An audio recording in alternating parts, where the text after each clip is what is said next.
Situation क्या थी, लेकिन वहां से घंटी जो दिमाग में बजी वो ये कि अरविंद अरोड़ा, अगर तेरी यही हालत रही तो एक दिन तू भी किसी अच्छे होटल में अपने मां बाप को खाना नहीं खिला पाएगा।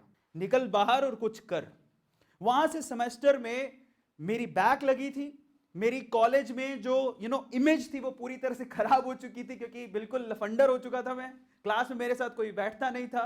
अब लोग यहां से डिलेमा में आ जाते हैं, और मे भी हो सकता है कि इतना ज्यादा प्रेशराइज हो जाते हैं कि मेरे साथ तो कोई बैठता ही नहीं है।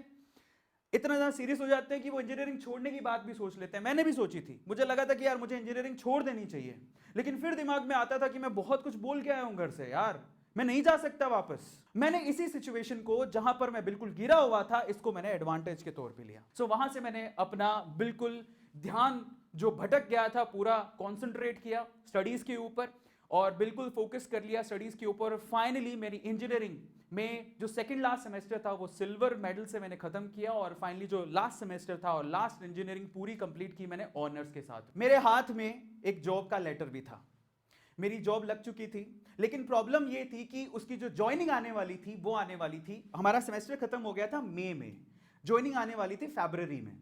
सो मेरे पास बहुत लंबा समय था। मैं क्या करता, था ही नहीं कुछ करने को, तो मैंने वहां से जॉब करनी शुरू की। कॉलेज में जॉब पकड़ी, और मेरी पहली जॉब एक्चुअली, ये बात है सितंबर की, फरवरी में मेरे को जॉब का लेटर आने वाला था, लेकिन सितंबर में मुझे जरूरत पड़ रही थी पैसों की, और मैं चाहता था कि यार मैं घर से कम पैसे ना मांगू। तो मैंने अपनी पहली जॉब शुरू की 11,000 रुपए में। इनफैक्ट वो 10,400 रुपए ही थे। वहां से मैंने पहली जॉब शुरू की। दूसरे कॉलेज से ऑफर आया, वहां से 20,000 का ऑफर आया। फिर मेरे को एक इंस्टीट्यूट का ऑफर आया कि तुम हमारे साथ जुड़ो। मैंने वहां पर ज्वाइन किया।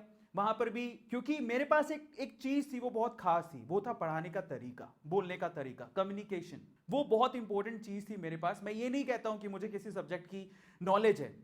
पता है एक चीज जो हर एक बंदे को सीखनी चाहिए हाउ टू सेल में, देखो ऐसा कोई दुनिया में इंसान नहीं है जो सब कुछ जानता हो, लेकिन जो इंसान ये जानता है कि किसी प्रश्न का जवाब, किसी प्रश्न का आंसर, किसी क्वेश्चन का आंसर कैसे ढूंढना है, तो वो बंदा लाइफ में कभी पीछे नहीं रह सकता। ये आप लोगों को ध्यान रखना है। परफेक्ट कोई भी नहीं होता है लाइफ में, परफेक्ट कोई भी नहीं होता, लेकिन अगर आप ये जानते हो कि किसी क्वेश्चन का आंसर कैसे ढूंढना है, तो आप लाइफ में कभी पीछे नहीं रहोगे। और कुछ ऐसा ही मेरे साथ था। सो